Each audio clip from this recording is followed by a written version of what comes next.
추수감사주일로 이렇게 지킵니다. 지난 한 해 동안 베풀어 주신 하나님의 은혜와 사랑을 돌아볼 때 얼마나 감사한지 모르겠어요. 여러분, 한 해 동안 감사하며 사셨습니까? 예. 이번 추수감사주일을 통해서 우리가 지난 한 해 동안 감사해야 될 순간에 감사하지 못한 것이 있다면은 주님 앞에 회개할 수 있게 되기를 바라고요.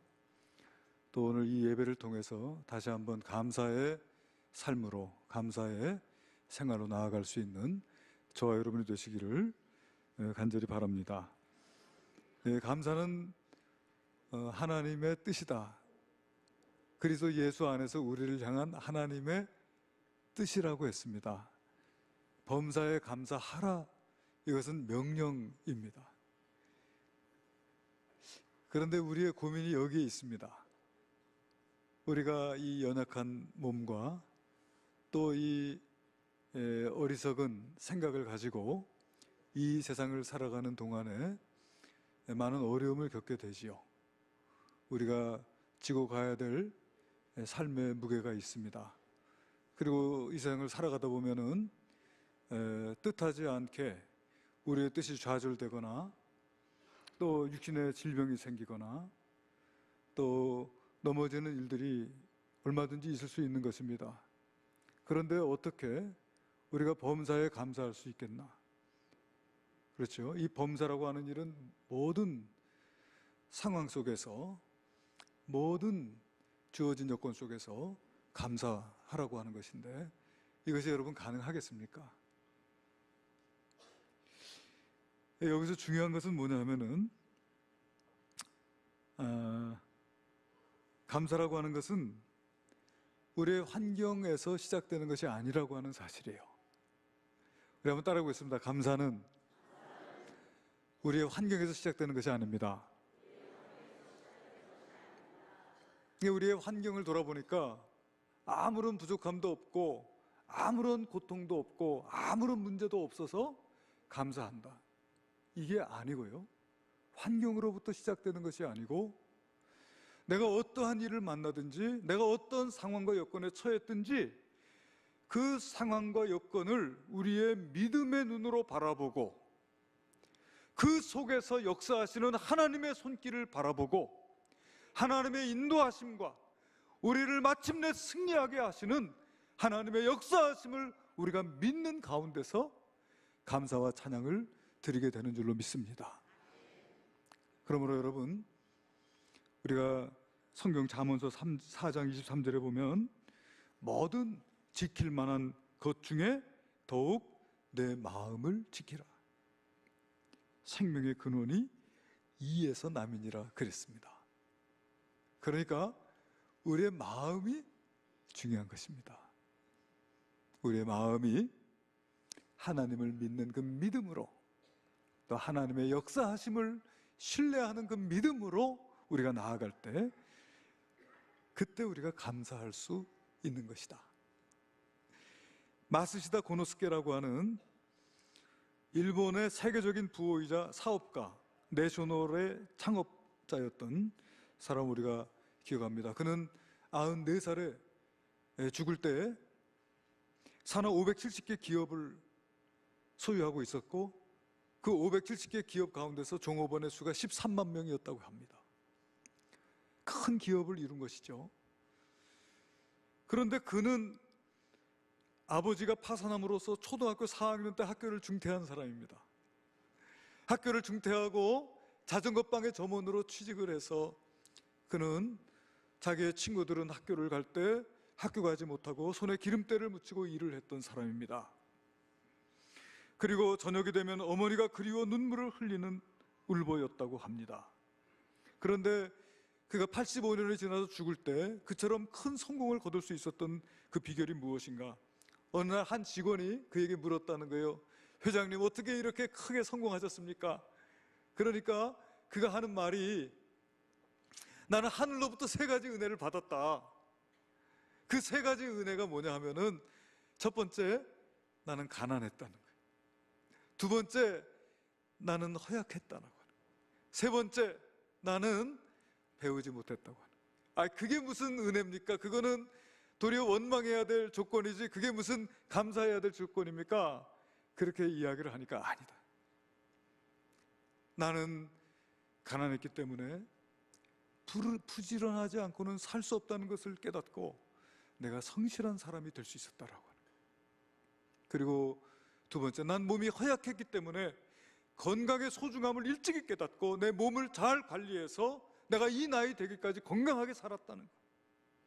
그리고 세 번째, 내가 배우지 못했기 때문에 누구에게든지 내가 배우려고 하고 어린아이에게조차도 내가 배우려고 하는 그런 자세를 가졌기 때문에 내가 오늘과 같은 큰 성공을 거둘 수 있었으니 이 세 가지는 하늘에서 내리신 은혜가 아니냐, 이렇게 이야기를 했다고 하는 것입니다. 제가 지난 총회 기간에 대전 영락교회 담임 목사이신 김등모 목사님하고 이제 한 숙소에 머물면서 이제 총회를 참석했었는데 뭐 이런저런 이야기들을 많이 하는 가운데서 그 목사님이 그런 얘기를 하더라고요. 자기는 부교육자를 해본 경험이 없다는 거예요. 그러니까 신학교를 다니면서 교회를 개척을 한 거예요. 그러니까 처음부터 교회를 담임한 전도사였고 목사였다라고 하는 것이죠. 그렇기 때문에 부교육자가 되면 여러 가지 교회를 섬기는 가운데 배울 수 있는 기회가 있지만 자기는 그 기회가 없어서 누구에게서든지 자기는 배우려고 하는, 마치 스폰지가 물을 빨아들이듯이 누구에게서든지 배우려고 하는 열정이 자기에게 있었다라고 하는 거예요. 예를 들어서 어느 집사님 한 분이 기도를 해도 그 기도를 통해서 기도를 배우는, 예를 들어 어느 목사님이 한 번 설교를 해도 그 설교를 통해서 내가 배우려고 하는 그런 마음. 그렇기 때문에 오늘 대전 영락교회 같은 교회를 이룰 수가 있었다고 그렇게 고백하는 걸 들었어요. 이 마시다 고노시케 이분도 자기가 초등학교 4학년 중퇴 학력밖에 없기 때문에 누구에게서든지 내가 배우려고 했던 나의 모습을 통해서 오늘 같은 이 큰 기업을 이룰 수 있었다, 이렇게 말했다고 하는 것이죠. 할렐루야. 그럼 여러분, 우리가 기억해야 될 건 뭐냐면 감사는 우리의 환경에서 나오는 게 아니라고 하는 거예요. 여러분, 충북대학교 천문우주학과에 김용기 교수님이라는 분이 계세요. 이분도 2살 때 소아마비를 앓았습니다. 고열로 시달린 다음에 소아마비가 돼가지고요, 보조기를 착용하지 않고는 서 있을 수 없는 자가 되었습니다. 보조기가 없이는 기어다녀야 되는 거예요. 그런 아주 중증 장애를 입게 되었는데, 그러니까 여러분, 그 아버지가 그 아들을 볼 때 건강한 몸으로도 이 세상을 살아간다라고 하는 게 어려운데 저런 장애를 입었으니 어떻게 이 아들이 살아갈 수 있겠나, 그게 이 아버지에게 걱정이 되는 거예요. 그러니까 이 아버지가 이 아들을 학교에 데려다 줄 때마다 너는 혼자 먹고 살기 위해서는 이 시계술이라도 배워야 된다, 그러니까 열심히 공부하라고 이렇게 늘 말씀을 하셨다고 그래요. 그런데 웬일입니까? 그 아버지조차도 이분이 중학교 2학년 때 교통사고로 돌아가시는 거예요. 그러니까 아버지도 없이 그 장애인에 대한 편견과 그 차별을 안고서 이 살아간다라고 하는 것이 이 어린 학생에게 얼마나 어려운 것인지 몰랐다는 것이죠. 그런데도 하여튼 열심히 공부를 해서 후에 대학을 진학을 하게 됐는데, 대학을 진학할 때도 이 장애인이라고 하는 이유 때문에 몇 번을 이렇게 낙방을 하고 어려움을 겪었었던 모양이에요. 그리고 마침내 연세대학교의 천문우주학과에 진학을 하게 되었습니다. 그리고는 학교를 졸업하고 독일로 유학을 가가지고 20대 후반에 박사학위를 받았어요. 그러니까 나름대로 열심히 해서 이제 어떤 결과를 얻게 된 것이죠. 그런데 한 1년여 동안 이 편지를 통해서 교제하던 자매가 있어서 그 자매에게 이제 내가 이제 학위도 땄고 내가 이제 본국으로 돌아가게 되었으니 나하고 결혼하자, 이렇게 결혼하자고 편지를 보냈더니 뭐라고 답이 왔느냐 하면은, 대답은 노입니다. 노. 우리 집안에서 당신이 장애를 갖고 있기 때문에 허락하지 않는다라고 하는 거예요. 그래서 얼마나 마음에 아프고 낙심이 되는지, 내가 박사학위를 따면 뭐하나, 내가 이렇게 이 장애 때문에 결혼도 못하고 내가 이렇게 버림을 당하고 정말 이 생명의 끈을 놓고 싶은 생각이 들더라는 것입니다. 차라리 죽자, 그런 생각을 했는데, 그때 하나님께서 그 마음속에 하나님께서 감동을 주신 거예요. 야, 내가 누구냐? 내가 온 우주 만물을 창조한 하나님이야. 네가 비록 장애를 갖고 있다 할지라도 내가 너와 함께 함으로 네가 하나님의 도구로 쓰임 받도록 하겠다고 하는 그런 하나님의 감동을 받는 거예요. 할렐루야. 그래서 이제 다시금 마음을 추스리고 기도합니다. 하나님, 나의 장애를 이해할 수 있는 자매를 만나게 해주시고 또 결혼할 수 있도록 인도해 달라고 그렇게 기도를 했어요. 그런데 1년도 안 돼가지고 같은 대학교에 성악과를 졸업한 여자를 만나서 결혼했습니다. 결혼해서 아이를 자그마치 6을 낳았어요. 그래서 2남 4녀의 아버지가 되고, 또 이제 귀국해가지고 교수로 임용이 되질 않고 그저 시간 강사로 이 학교 저 학교를 전전하면서 이제 학생들을 가르치고 있는데 안 되겠다라는 것이죠. 아, 이거 아니다. 하나님, 내게 안정된 자리를 주세요. 그렇게 하나님께 기도하기 시작하는데 하나님께서 말씀을 주시는데, 시편 42편 11절 말씀에 내 영혼아, 내가 어찌하여 낙심하며 어찌하여 내 속에서 불안해하는가? 너는 하나님께 소망을 두라. 나는 그가 나타나 도우심으로 말미암아 내 하나님을 여전히 찬송하리로다. 이런 하나님의 말씀을 받고 이 말씀을 붙들고 기도하는 가운데서 충북대학교 천문우주학과 교수로 임용이 되었다고 해요. 하나님께서 기도할 때마다 응답 주시고, 그래서 이제 학생들을 가르치기 위해서 이제 단에 설 때마다, 그죠? 이제 새 학기가 돼서 학생들 앞에 설 때마다 학생들 앞에 간증을 한다고 합니다. 내가 오늘까지 내가 이렇게 지팡이를 짚고 내가 강단에 서기까지 내가 이 장애로 인해서 많은 어려움을 겪었다. 내가 대학을 들어갈 때 또는 결혼할 때 나를 거절하고 나를 차별했던 많은 사람들이 있어서 나는 그들을 내가 용서해야 될 대상으로 생각을 했었다는 거예요. 근데 여러분 잘 들으세요. 나는 그들을 용서의 대상으로 생각했는데 이제 내가 깨닫는데 그들은 용서의 대상이 아니라 감사의 대상이다. 하나님께서 내 신앙을 연단시키시고 나를 강하게 무장시키시는 그 일을 위해서 저 사람들을 사용했다라고 하는, 그들은 용서의 대상이 아니라 도리어 감사의 대상이며 나는 그들에게 빚진 자다. 그렇게 고백을 하면서, 내 아버지는 나에게 시계 수리공이라도 되라고 하셨지만은 하나님은 나를 비록 지팡이를 잡았을지라도 내가 대학에서 학생들을 지도하는 교수가 되게 해주셨다. 그렇게 이야기를 하면서 학생들에게 이렇게 말을 합니다. 인생이 캄캄할 때 마음의 조리개를 여세요. 인내하고 기다리면 우리를 위로해주는 희미한 불빛이 모아져 캄캄한 인생의 밤하늘을 밝혀줄 것입니다. 할렐루야. 이렇게 정말 이제는 하나님께 대학 선교의 비전을 가지고 학생들 앞에 서는 교수로 그렇게 세워져서 일을 하고 계시다라고 하는 것이죠. 여러분, 우리 예수님도요, 복음서에 보면은 4번 감사의 기도를 드리셨습니다. 복음서에 기록된 것이 4번이에요. 첫 번째 감사는 소년이 바친 오병이어를 손에 들고 감사하신 것입니다. 여러분, 소년이 바친 이 오병이어는 초라한 식탁입니다. 이것은 가난한 사람의 최소한의 식탁입니다. 그런데 지금 끼니가 됐는데 밥을 못 먹고 굶주리고 있는 사람들은 수만 명이에요.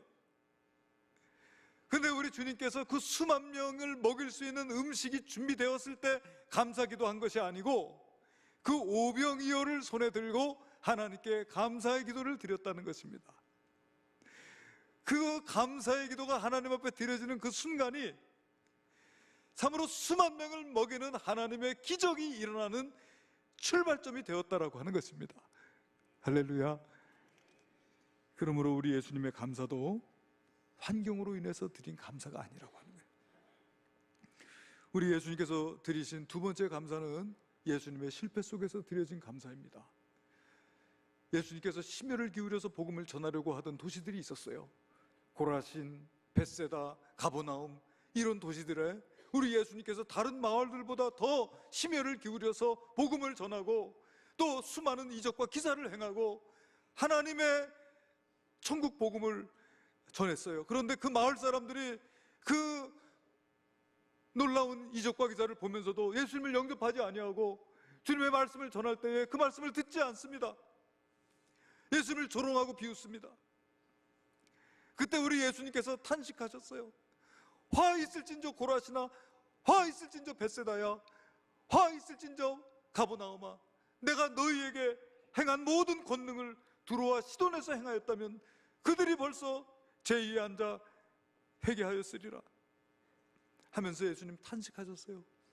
그때 우리 예수님께서 하나님께 감사의 기도를 드리셨습니다. 아버지여, 이것을 지혜롭고 슬기 있는 자들에게는 숨기시고 어린아이들에게는 나타내심을 감사하나이다. 예수님의 제자들, 우리 예수님의 제자들은 참 사회적인 신분이나 출신이 보잘것없는 자들이었어요.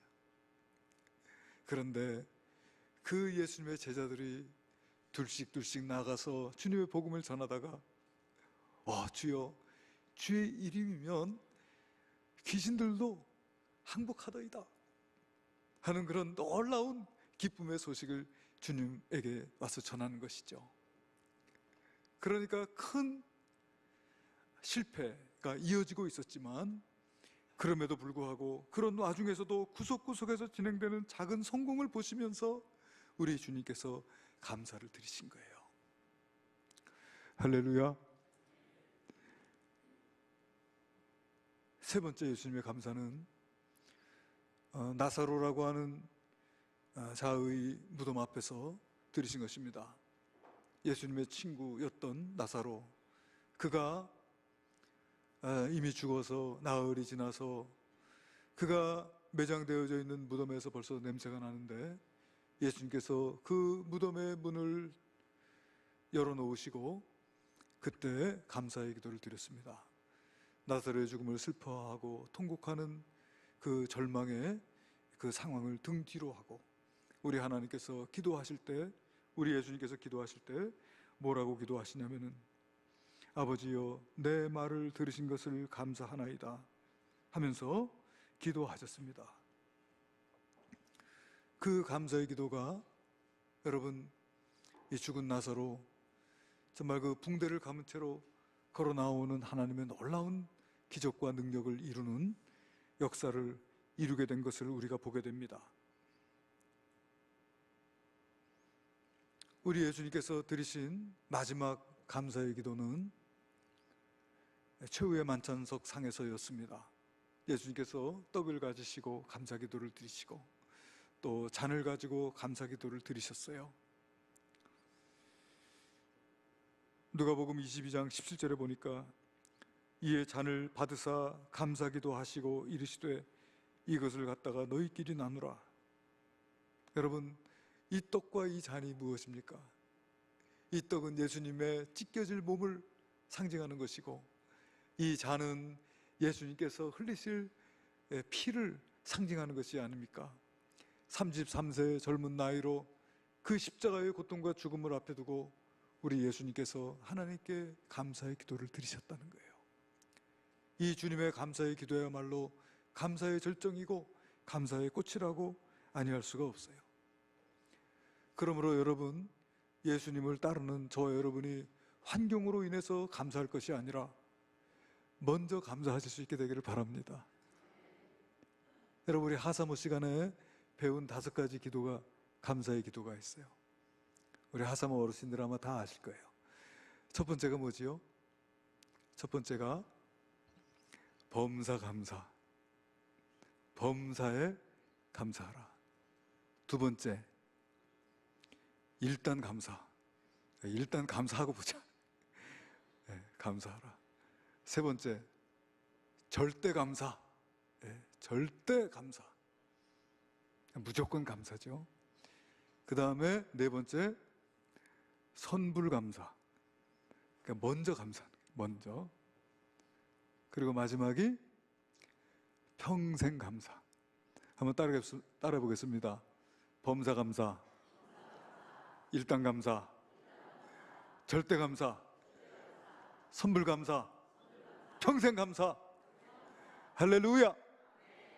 그렇게 하시겠습니까?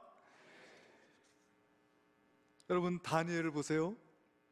이 다니엘이 어느 날 말이죠, 자기를 시기하고 자기를 미워하는 사람들이 자기를 죽이려고 술수를 꾸민 거예요. 날마다 다니엘이 기도하는 사람이니까 그를 잡기 위해서 함정을 팠는데 뭐라고 팠냐면은 이제부터 30일 동안 왕 이외에 다른 사람에게 기도하면 사자굴에 전더 넣는다. 이런 참 어처구니 없고 말도 안 되는 조서를 만들어 가지고 왕에게 도장을 찍어달라고 해서 왕이 도장을 찍었어요. 이 조서는 자기를 향한, 자기를 잡기 위한, 자기를 죽이고 자기를 넘어뜨리고 자기를 올무에 빠뜨리려고 하는 조서라고 하는 것을 다니엘이 알았어요. 알면서도 하나님께 기도했습니다. 다니엘서 6장 10절 말씀, 우리 다 같이 한번 읽어봅시다. 시작. 다니엘이 이 조서에 왕의 도장이 찍힌 것을 알고도 자기 집에 돌아가서는 윗방에 올라가 예루살렘으로 향한 창문을 열고 전에 하던 대로 하루 3번씩 무릎을 꿇고 기도하며 그의 하나님께 감사하였더라. 하루 3번 기도하는 줄은 여러분 잘 알고 계셨죠? 그런데 그 하루 3번 기도가 여러분 감사 기도였다는 거예요.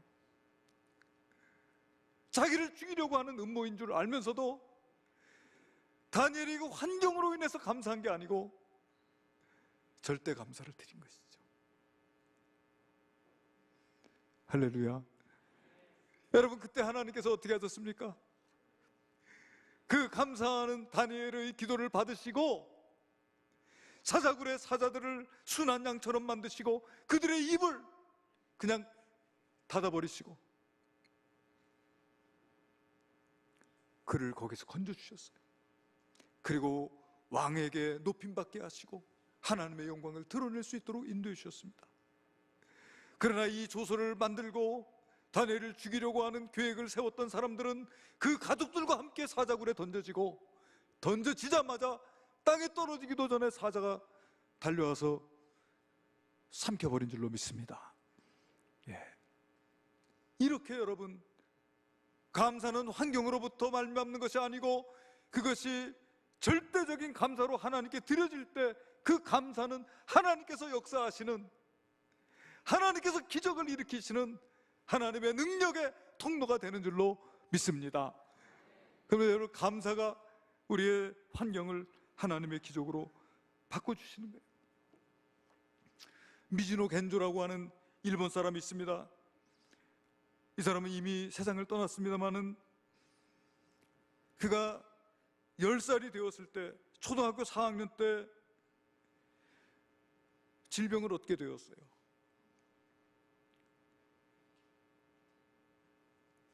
아마 뇌를 다친 것 같아요. 그래서 전신마비 장애인이 되었습니다.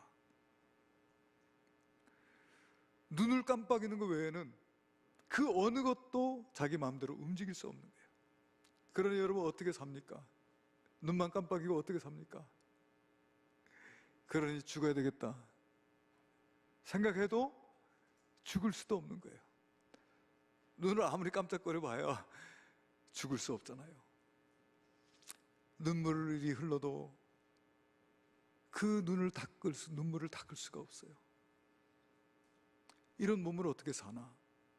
그런데 그가 12살이 되었을 때 그 어머니가 구멍가게를 하고 있었는데 그 구멍가게에 한 목사님이 들어와요. 그 목사님이 들어와서 이 미즈노 겐조에게 우리 주 예수 그리스도를 전하셨어요. 예수님의 복음을 전하셨어요. 예수님의 사랑, 예수님의 십자가, 그리고서는 성경을 한 권을 선물로 주고 갑니다. 그때서부터 이 엄마가 시간이 나면은 이 성경책을 읽어주는 거예요. 근데 엄마가 읽어주는 이 성경 말씀을 들으면서 그의 마음이 은혜를 받게 됩니다. 그의 심령이 은혜가 임하게 되고 그의 마음의 문이 열리고 예수 그리스도를 자신의 구주로 영접하게 되었습니다. 하나님께서 나를 사랑하시고 나를 구원해 주셨다라고 하는 것이 그에게 큰 기쁨과 감격으로 다가왔어요. 하나님께서 나 같은 것을 사랑하신다라고 하는 것이. 그런데 하루는 병원에 갔더니 의사 선생님이 내가 묻는 말에 동의하면은 눈을 감아라. 자기 의사 표현을 눈으로밖에 할 수 없으니까 눈을 감으라. 그래서 병원에서 의사하고 눈으로 의사 소통을 하고서는 집에 돌아와서 어머니하고 이제 눈으로 이야기하는 걸 배운 거예요. 어머니가 글자판을 옆에 갖다 놓고서 글자를 자음하고 모음을 짚어가면서 이 아이가 눈을 깜빡일 때 그거를 이렇게 하나씩 짜맞춰서 글씨를 만드는 거예요. 그런데 그때서부터 이 아이가 시를 쓰는 겁니다. 우리나라에도 송명희 시인이 있잖아요. 이 미즈노 겐조라고 하는 이 사람이 그렇게 해서 시를 쓰는 거예요. 그런데 그 시가 사람들의 심금을 울리는 거예요. 그러니까 일본에서 제일 큰 방송인 NHK 방송에서 취재를 나와가지고 이 사람의 이야기를 취재를 해가지고 다큐멘터리를 만들어서 방영을 했는데 그만 많은 일본 사람들이 그것을 보고 감동을 받고 예수님을 영접하는 사건이 이루어지게 되었다는 거예요. 제가 그래서 시를 몇 번을 읽어봤는데 정말 은혜가 되더라고요. 그 가운데서 말이죠, 시를 네 권을 썼어요. 시집을 4권을 썼는데 그 중에서 내 은혜가 내게 족하도다라고 하는 시집이 있어요. 그 시집 가운데서 지금 이것은 제일 마지막에 쓴 시집입니다. 감사는 밥이다. 오늘 설교 제목이 감사는 밥이다. 할렐루야. 한번 따라해 보겠습니다. 감사는 밥이다. 네, 우리가 하루 3번 밥 먹듯이 말이죠. 밥 먹어야 살듯이 감사해야 산다, 그 뜻인 것이죠. 그래서 그 내 은혜가 내게 족하도다라고 하는 시집에 보면은 이런 시가 있어요. 그리스도를 알기 위함이라는 걸 깨달았습니다. 그리스도를 알기 위함이라는 걸 깨달았습니다. 제가 그 시를 한번 읽어보도록 하겠습니다. 그리스도를 알기 위함이라는 걸 깨달았습니다. 병으로 쓰러졌던 그때에는 눈물이 흐르고 슬펐지만 영의 아픔을 치유하시는 그리스도를 알기 위함이라는 걸 깨닫고 기쁨과 감사로 바뀌었습니다.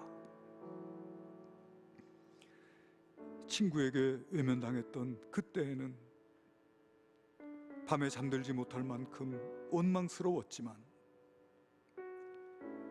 영원히 변치 않는 친구 대신 그리스도를 알기 위함이라는 걸 깨닫고 기쁨과 감사로 바뀌었습니다. 실수했던 그때에는 마음이 혼란스러웠지만 모든 것을 속죄하신 그리스도를 알기 위함이라는 걸 깨닫고 기쁨과 감사로 바뀌었습니다. 할렐루야. 여러분, 뭐가 바뀐 거예요? 상황은 하나도 안 바뀌었어요. 그는 예수를 영접한 뒤에도 역시 눈밖에는 움직일 수 없는 중증 장애인이었습니다. 그런데 예수님의 복음이 그 10년 가운데 들어왔을 때 그 복음은 그의 마음을 바꾸고 그의 마음을 기쁨과 감사로 충만하게 채웠습니다.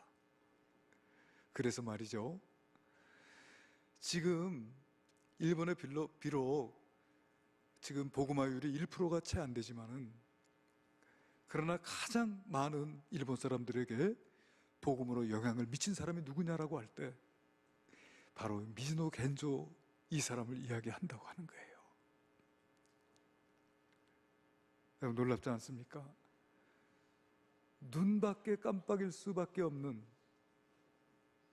눈밖에는 움직일 수 없는 중증 장애인이 가장 많은 사람에게 복음의 영향을 미칠 수 있었다라고 하는 사실이요. 이렇게 우리가 하나님께 감사할 때 그 감사는 말이죠, 그 감사는 말이요, 우리의 환경을 바꾸는 하나님의 기적이 나타나는 현장을 만들어낸다는 사실을 알 수 있어요. 할렐루야. 그러므로 여러분, 감사하지 못했던 순간들 회개해야 될 줄로 믿습니다. 마땅히 감사해야 될 순간에 감사하지 못했던 그런 모습들을, 여러분, 감사는 환경으로부터 나오는 것이 아니고 감사는 우리의 믿음으로부터 나오며, 믿음으로 변화된 우리들의 사고방식과 믿음으로 변화된 우리들의 이 생각의 틀 속에서 감사가 나오는 것이라 하는 것을 우리가 알 수가 있어요. 전도서 8장 1절에 보니까, 여러분, 지혜자와 같은 자 누구며 사리의 해석을 아는 자 누구냐?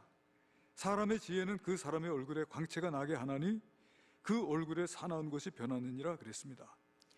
지혜자와 같은 자 누구며 사리의 해석을 아는 자 누구냐? 여러분, 사리가 중요한 게 아니고 그 사리를 어떻게 해석하느냐가 중요한 것이라는 것이죠. 여러분, 우리가 어떤 일을 만나든지 어떤 여건에 놓였든지 간에 여러분, 우리가 믿음의 관점으로 바라보고 하나님을 바라보면서 우리가 감사와 찬양을 드릴 수 있다고 한다면, 우리 하나님께서는 우리의 그 환경을 하나님의 기적으로 변화시켜 주실 줄로 믿습니다. 그래서 저와 여러분이 이제는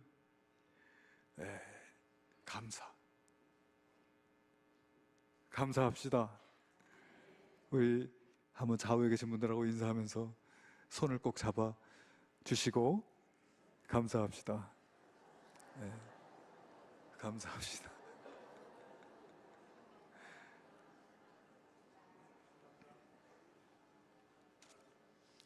여러분, 탈무드에 보게 되면은 이런 말씀이 있습니다. 가장 지혜로운 사람은 항상 배우려는 사람이고, 가장 부유한 사람은 어떤 상황에서도 자족하는 사람이며, 가장 행복한 사람은 어떤 상황에서도 감사하는 사람이다. 여러분, 행복해서 감사하는 것이 아니고 감사할 때 행복이 찾아온다라고 하는 것이죠. 그러므로 이제 2017년 추수감사 예배에 참석하신 사랑하는 성도 여러분, 우리 이제부터 감사합시다. 절대 감사합시다. 그러므로 말미암아서 우리의 얼굴이 밝게 빛나고 우리의 얼굴의 사나움이 사라지는, 우리 내년도 2019년도 추수감사 예배 드릴 때는 우리 감사를 다 모아가지고 하나님께 올려드리고 모두 다 달덩이 같은 얼굴로 예배할 수 있게 되기를 주님의 이름으로 축원합니다. 기도하시겠습니다. 마땅히 감사해야 될 순간에 감사하지 못했던 저희들의 모든 죄와 허물을 주여 용서해 주시고, 주님, 이제 우리에게 믿음을 주셨으니 이 믿음으로 모든 사물과 또 우리들의 여건을 바라보며 감사할 수 있는 자들이 되게 하여 주시옵소서. 우리의 영의 눈을 열어 감사할 수 있도록 인도하여 주시옵소서. 그로 말미암아 우리들의 환경이 하나님의 기적의 통로가 되게 하시고 하나님의 역사하는 그 능력이 나타나는 자리가 될 수 있도록 인도하여 주시옵소서. 귀하신 예수님의 이름으로 기도하옵나이다. 아멘.